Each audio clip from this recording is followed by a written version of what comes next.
Hola, soy la docente Mariana Simoncelli en Nutrición Poblacional y en este módulo intentaremos comprender el significado de la salud pública y sus alcances y sus áreas de acción. Existen muchísimas definiciones de salud pública, algunas de ellas las vamos a presentar en esta unidad. Podemos decir que la salud pública es la ciencia y el arte de organizar y dirigir los esfuerzos para fomentar, proteger, recuperar y rehabilitar la salud de la población. ¿Por qué entonces decimos que la salud pública es una ciencia? Bueno, porque requiere de habilidades, porque requiere de conocimiento científico. Y entonces, ¿por qué decimos que también es un arte? Decimos que es un arte porque requiere de habilidades personales para concretar las acciones. Algunos otros conceptos de salud pública, podemos decir que es un conjunto de actividades organizadas de la colectividad, dirigidas a la defensa, el fomento y la promoción de la salud.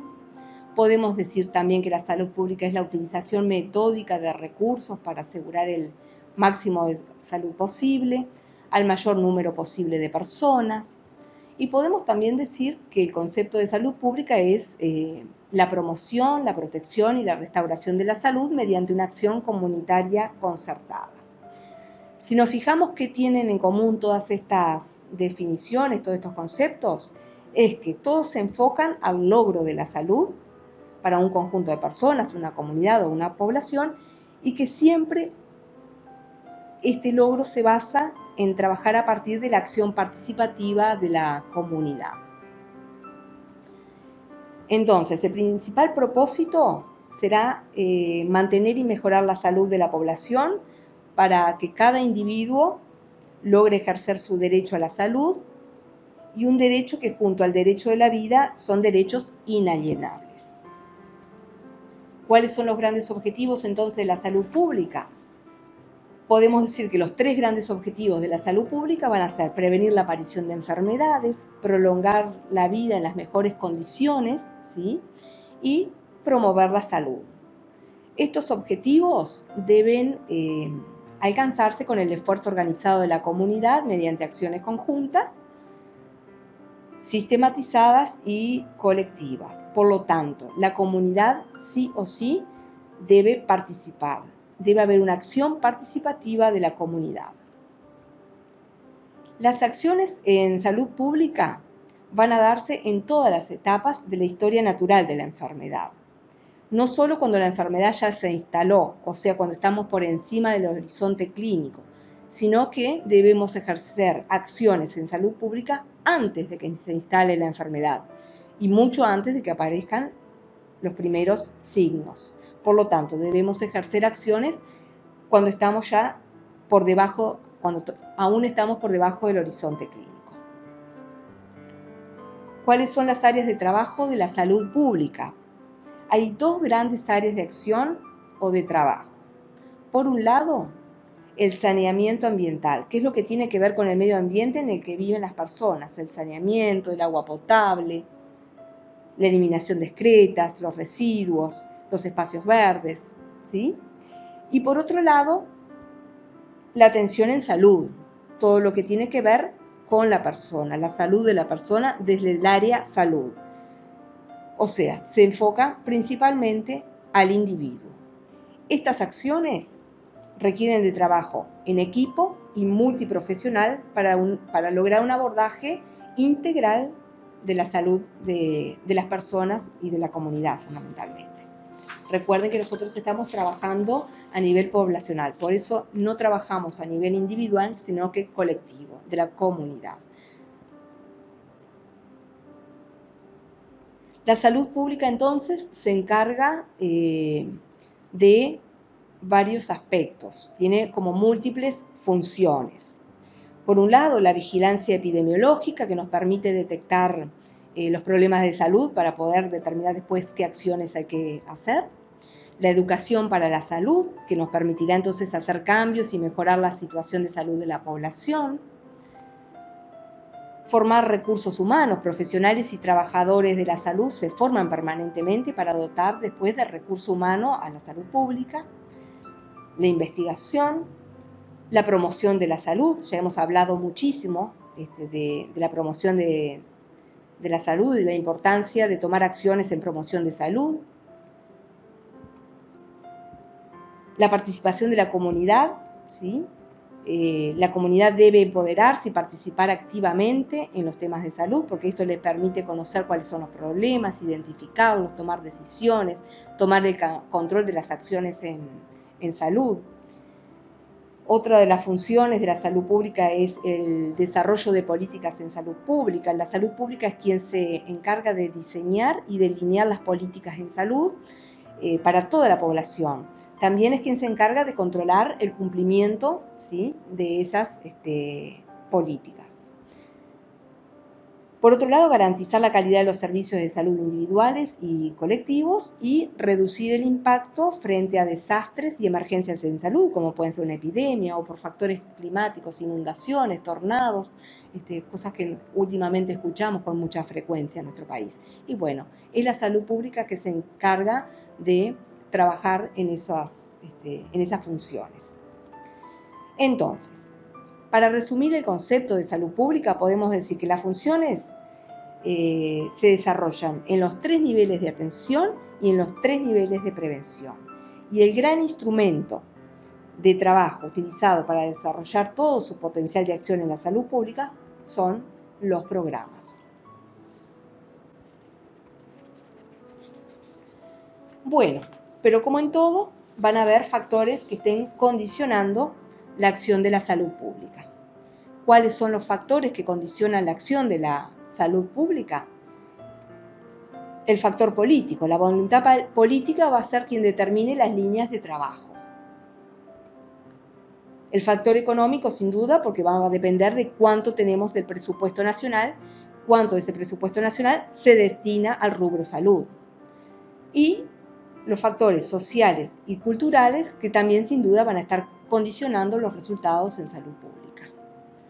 Bien, y esto ha sido el tema salud pública, que es muy importante que ustedes comprendan, ¿sí?, para luego comprender el Sistema Nacional Integrado de Salud, que es el nuevo sistema de salud que tenemos.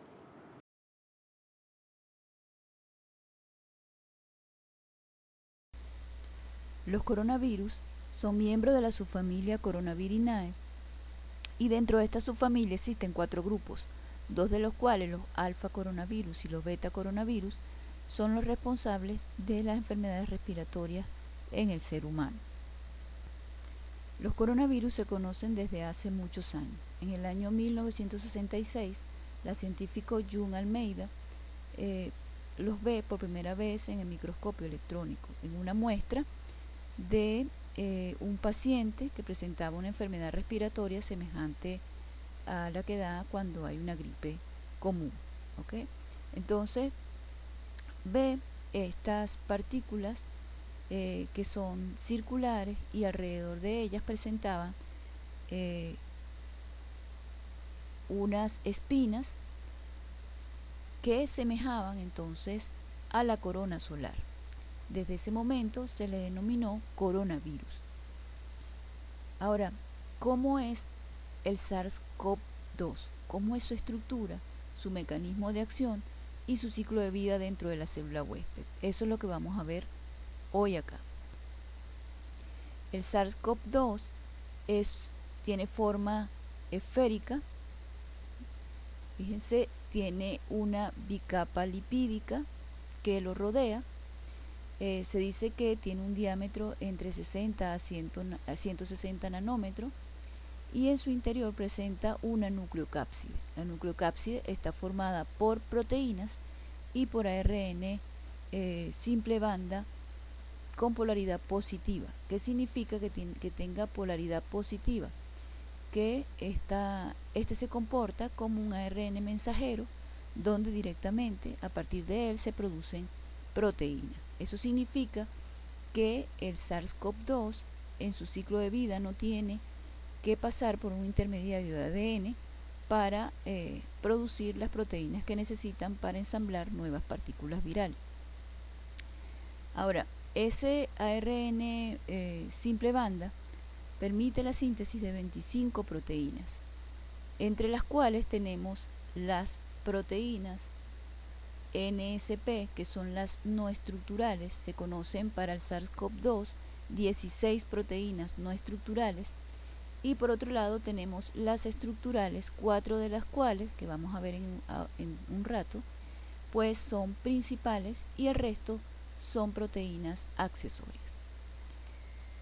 Dentro de las 4 estructurales principales tenemos la proteína N, que es una proteína que forma parte de la nucleocápside, se encuentra dentro del virión, luego, y está asociada pues al ARN genómico. Tenemos la proteína S, que es la proteína spike o la proteína espiga o la glicoproteína espicular, porque es un complejo de proteínas con carbohidratos. Ella sobresale de la partícula viral y se sabe que tiene una longitud entre 8 a 12 nanómetros, ¿okay? Y cumple 2 funciones principales. Una de ellas pues es la unión al receptor humano de la enzima convertidora angiotensina, que se encuentra en la membrana de la célula huésped, y la otra función es permitir la fusión de la membrana viral con la membrana de la célula huésped. Como ven, es una función importante la de la proteína spike en el tropismo del virus. Luego tenemos a la proteína M, que es la proteína de membrana. Observen que es una proteína integral de membrana, atraviesa completamente la membrana y ella permite la curvatura de esta membrana viral y además asocia la membrana del virus con la nucleocápside, permitiendo entonces también se mantenga estable esta estructura. Y luego tenemos la proteína E, que es la proteína de la envoltura, también forma parte de la membrana y ella está encargada del ensamblaje de las partículas virales y de la liberación de estas de la célula huésped. Ahora bien, el ARN genómico del SARS-CoV-2 está formado por 30.000 a 32.000 bases, o lo que es lo mismo, de 30 a 32 kilobases, ¿sí? Recordemos que es una partícula o una molécula simple banda. Tiene en su extremo 5' una caperuza y en su extremo 3' una cola poli-A, al igual que el ARN mensajero de una célula eucariota. A diferencia de los eucariotas, este genoma presenta varios ORF, o lo que se llaman marcos de lectura abiertos. ¿Qué es un marco de lectura abierto? Es una secuencia pues de nucleótidos en el ARN desde el codón de inicio hasta el codón de finalización, ¿sí? Entonces eso nos permite permite al genoma viral sintetizar varias proteínas a partir de un mismo genoma.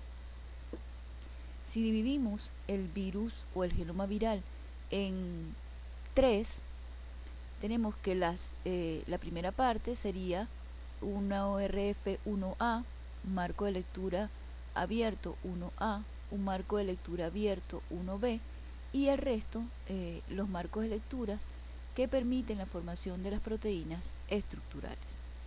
Entonces, estos 2 primeros marcos de lectura, a partir de ellos se forman las poliproteínas 1A y 1B. Una de ellas, la 1A, tiene una actividad proteasa, por lo que permite la hidrólisis de estas mismas poliproteínas y se generan otras proteínas que son la ARN polimerasa dependiente de ARN y las proteínas no estructurales NSPS. Ahora, como ven, entonces a partir del mismo genoma viral se están formando las proteínas que necesitan para realizar los procesos de replicación y transcripción. Entonces, primero ocurre un proceso de replicación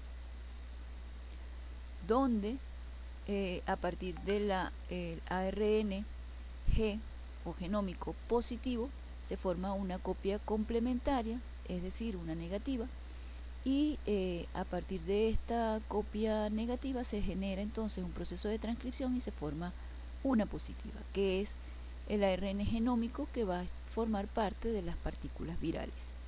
Pero también se forman unos ARN subgenómicos, que son estos que están aquí, y ellos, como pueden observar, van a formar proteína S, la E, la M, la N, es decir, las proteínas principales, y también las 3A, las 6, las 7A, 7B y 8, que también son proteínas estructurales pero accesorias.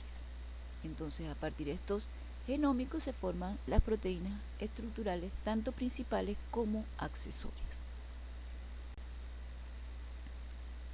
Ahora, hablando ya de la glicoproteína espicular, pues tenemos acá a la derecha la estructura de esa espícula o proteína S, como ya le hemos llamado anteriormente. Está formada por 1160 a 1400 aminoácidos. Es un trímero, esto significa que tiene 3 subunidades, la pueden ver acá, la subunidad en rojo, una en azul y otra en verde. ¿Okay? Es altamente glicosilada, fíjense que alrededor de ella presenta pues estos glicósidos que son oligosacáridos que la cubren. Entonces es una proteína compleja, ya que está formada por aminoácidos y también por carbohidratos. Su estructura presenta dos dominios, el dominio S1, en el cual hay un dominio RBD, se llama así, dominio de enlace al receptor, que permite precisamente el enlace a la ECA2, a la enzima convertidora de angiotensina en la célula humana. Y por otro lado presenta un dominio S2, que es el dominio que participa en la fusión de la membrana viral con la membrana de la célula huésped. Acá les traigo la mutación aspartato 614, es decir, el virus SARS-CoV-2 que está en la actualidad y que ha infectado pues, a la población mundial, presenta esta mutación en el aminoácido 614 de la glicoproteína espicular. Entonces ocurrió un cambio de aspartato, que es un aminoácido con carga negativa, a una glicina que tiene un grupo R con un hidrógeno. Y esta mutación se ha asociado con una mayor infectividad. ¿En qué sentido? En que justo en este sitio, pues, es el sitio de unión entre S1 con S2. Observen acá, tengo la membrana viral, tengo S2, ¿sí? Y tengo S1, que es el que reconoce pues, el receptor en la célula huésped. Entonces, entre S1 y S2 se encuentra esta mutación que permite que esta molécula sea más flexible, sea estable y que cuando se transporta el virus no se pierda pues este dominio S1, y al mantenerse unido a S2 pues permite que el virus presente una mayor infectividad. Acá podemos ver con más detalle que la unión entre la proteína Spike y la proteína ECA2 es a través de solo un dominio de esa proteína Spike. ¿Sí? Solo una parte de ella es la que reconoce esa ECA2. Entonces observen a este lado, tenemos la proteína ECA2 y acá el dominio de la proteína Spike que se une a ella. En verde ECA2 y en azul el dominio de la proteína Spike. Estas se encuentran unidas a través de enlaces de hidrógeno, ¿sí? Y hay un enlace que es hidrofóbico que se da a través de dos residuos de aminoácido fenilalanina, por eso es hidrofóbico, son aminoácidos pues aromáticos, ¿okay? Se dice que estos enlaces tienen alta afinidad, es decir, se ha reportado que la proteína Spike del virus SARS-CoV-2 es altamente afín a la proteína ECA2. De hecho, hay investigadores que han reportado que la afinidad con que se une la proteína S a ECA2 es de 10 a 20 veces mayor que la reportada para el SARS-CoV en el año 2003. Bien, ahora, importante conocer un poco sobre la enzima convertidora de angiotensina y su función. Fíjense, la angiotensina 2 se produce a partir de la angiotensina 1 en una reacción catalizada por la enzima convertidora de angiotensina, por la ECA. Ahora bien, la angiotensina 2, ella va a actuar sobre unos receptores AT1 y promueve la estimulación de noradrenalina, lo que genera una vasoconstricción. Así que cualquier cosa que afecte la concentración de angiotensina 2 en el organismo, pues también afectará esa vasoconstricción. Y fíjense, la ECA2 precisamente toma la angiotensina 2 como sustrato y la transforma en angiotensina 1,7, por lo que la ECA2 se ha asociado con un efecto contrario al que puede tener la angiotensina 2, se ha asociado con una vasodilatación. Y de hecho, se han realizado muchísimos experimentos sobre la ECA2, sobre el gen que produce la ECA2, mutándolo, por supuesto, en modelos animales. Y cuando ocurre una mutación en el gen, es decir, cuando no tenemos ECA2, se produce un proceso de vasodilatación, puesto que no, lo que vamos a ver realmente es el efecto de la angiotensina 2. Entonces, es por un lado, para que vean la importancia que tiene el hecho de que el virus, si está uniéndose a ECA2, pues la está secuestrando y está impidiendo que ella cumpla su función en la célula. ¿Okay? Entonces ya no va a promover una vasodilatación como se esperaría en forma normal. Por otro lado, es importante, y les traigo acá para reflexión, todos los sitios donde puede estar expresado pues, este receptor ECA2 o la enzima convertidora angiotensina 2. Está presente en el tracto respiratorio bajo, en el corazón, riñón, estómago, vejiga, esófago, intestino, fíjense, pero también está en el pulmón, se expresa en un conjunto de células llamadas células alveolares tipo 2, y en la cavidad oral está altamente expresada en células epiteliales de la lengua. Entonces es para que vean que este ECA2, que es pues la cerradura de la puerta por donde pasa el virus SARS-CoV-2 a la célula, pues fíjense dónde está todas esas cerraduras, ¿okay? En todas estas células en el organismo.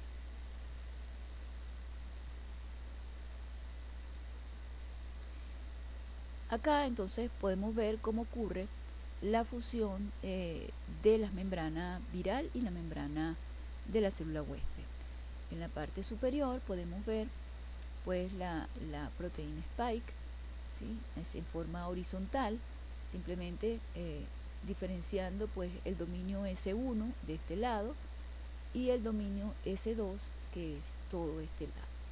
Entre ellos dos hay un sitio S1, S2, que está mostrado acá con esta flecha, y hay un sitio acá en S2 que se llama S2', que es donde corta una proteasa llamada TMPRSS2. ¿Okay? Y vamos a ver qué es lo que está ocurriendo. Entonces, una vez acá observamos entonces la membrana viral con su proteína Spike completa. Luego S1 reconoce en la célula huésped el receptor ECA2, se une a este receptor y lo primero que ocurre es que la proteasa TMPRSS2 pues corta entre S1 y S2, corta acá, en este primer sitio. Y una vez que corta, pues queda unido S1 a su receptor. Pero también se expone un sitio que acá apenas se ve, que está en verde, que se llama HR1, ¿sí? Antes estaba solapado por S1. Él queda expuesto. Estos son sitios de repetición, se llaman sitios de repetición porque se repiten 7 veces, o 7 aminoácidos, perdón, en cada uno de ellos. Hay 2 sitios de repetición, y cuando ocurre este segundo corte, S2', se expone también un péptido, que es el péptido de fusión. Este péptido de fusión expuesto se une a la membrana de la célula huésped, y ahora estos dos HR se reconocen y forman un enlace entre ellos. O sea, se enlazan, pues no uno, varios enlaces entre ellos. Y se cierra, estos dos se cierran a manera de clip, fíjense, y se funden entonces las dos membranas, la membrana viral con la membrana de la célula huésped. Ahora, ¿dónde está localizada la proteasa TMPRSS2? En la membrana de la célula huésped. Allí, además de la ECA2, pues también estará presente esta proteasa.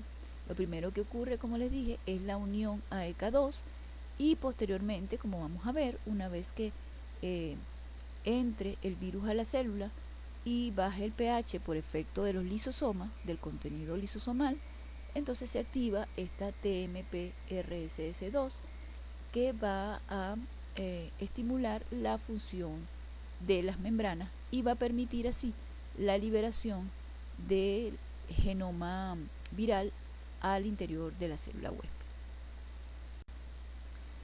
Y finalmente tenemos el ciclo de multiplicación del SARS-CoV-2.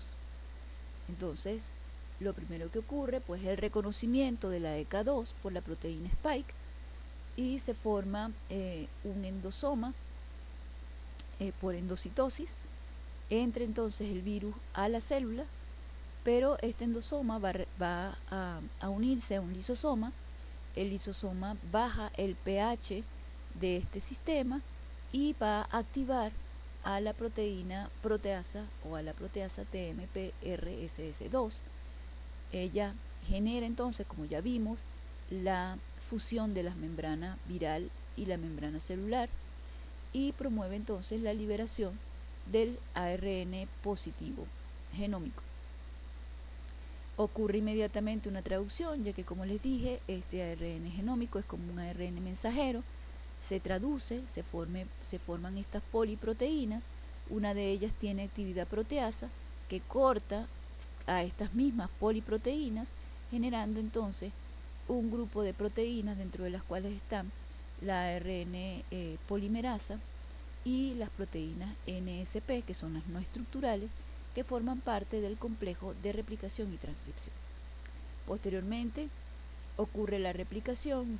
Recuerden que este era un genoma con polaridad positiva. Eso significa que la copia va a ser uno con polaridad negativa. Fíjense que es una copia, puesto que esta cola poli A, ahora su complementaria será una cola poli U. Y una vez formada esta copia negativa, a partir de ella se da el proceso de transcripción, generando un genoma ARN simple banda positivo, que es el que va a formar parte de las nuevas partículas virales.